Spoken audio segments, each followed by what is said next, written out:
Hi, do you know when the salesman job starts? Any guesses? When customer says, I'm not interested. So when the objection comes, the salesman job starts. So in this video, we're going to see how to handle the objections. So this is Sathish Selvaraj. Welcome to Simply Sales. Let's get into the episode.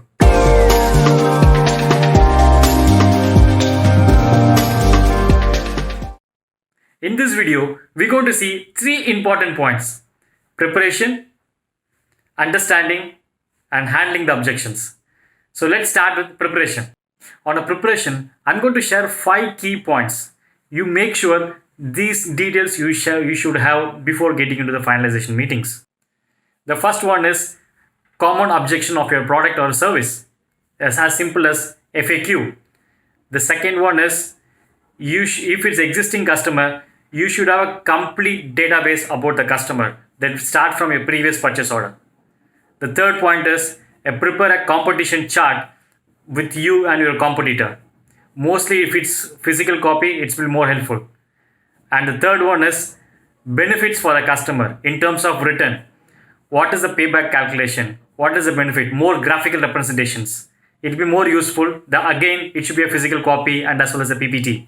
And the final point is a reference installations or a customer reference testimony similar to the particular industry.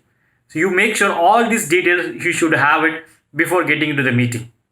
So this is more on preparation. After doing all these preparations, I've still seen a lot of salespeople get offensive or annoyed when customer raises the objection. Actually, you should get excited because a customer is enough interested to buy your product and he just want to clarify its doubts before going for a finalization. I'll give you one more scenario. Some customers use objection as a negotiation tool. So if you're able to handle the objection properly, you're going to get a premium. So this is about understanding. The third one is the most important one, how to handle the objection. The method I call it as 3 A's. Acknowledge, advantage, and acceptance. In acknowledge, a salesperson, a first thing should know is listen. Listen to your prospect. Allow your prospect to complete his objections. Let the prospect vent out all his objections. Just listen. Listening is not only with your ears, or observe his body language, the tone, and what they're trying to say. Because 30% of the common objections comes along with the answer, when the prospect itself will give you answer. But the reality is, the salesperson tend to answer before the prospect complete his objection, and from your answer, there are one more objection starts. So allow your prospect to complete his objection. Then acknowledge your prospect. Mr. Prospect, I acknowledge your question.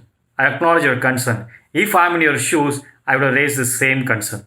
Even most of our customers, before finalizing the deal, they also had this concern.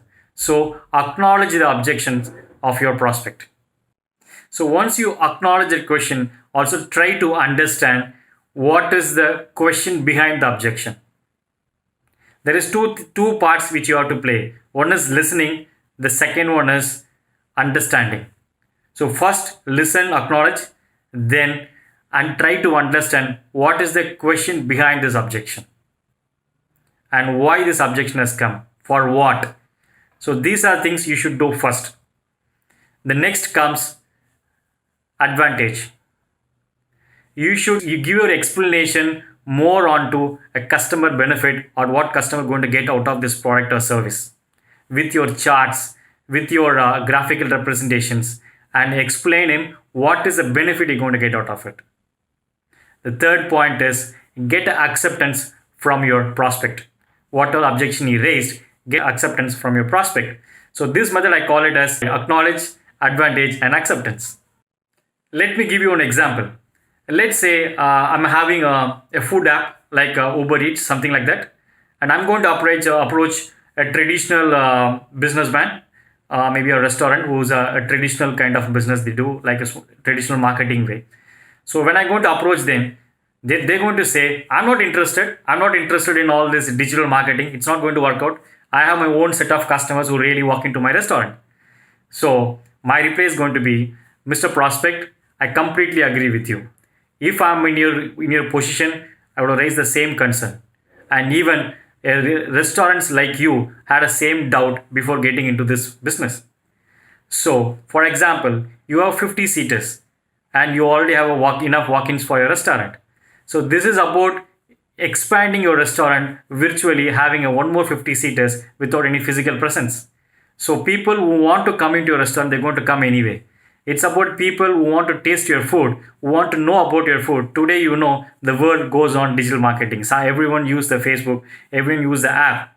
So there's going to be people who want to taste your food, the people who want to going to know about your restaurant also. So give him this a calculation, explain him, make him understand, and get the acceptance. That's it, guys. I hope this video really help you on your sales meetings. If you like this video, please press like and share it. If you're not subscribed to our channel, please subscribe, and your valuable feedbacks and comments are welcome. Thank you. Bye-bye.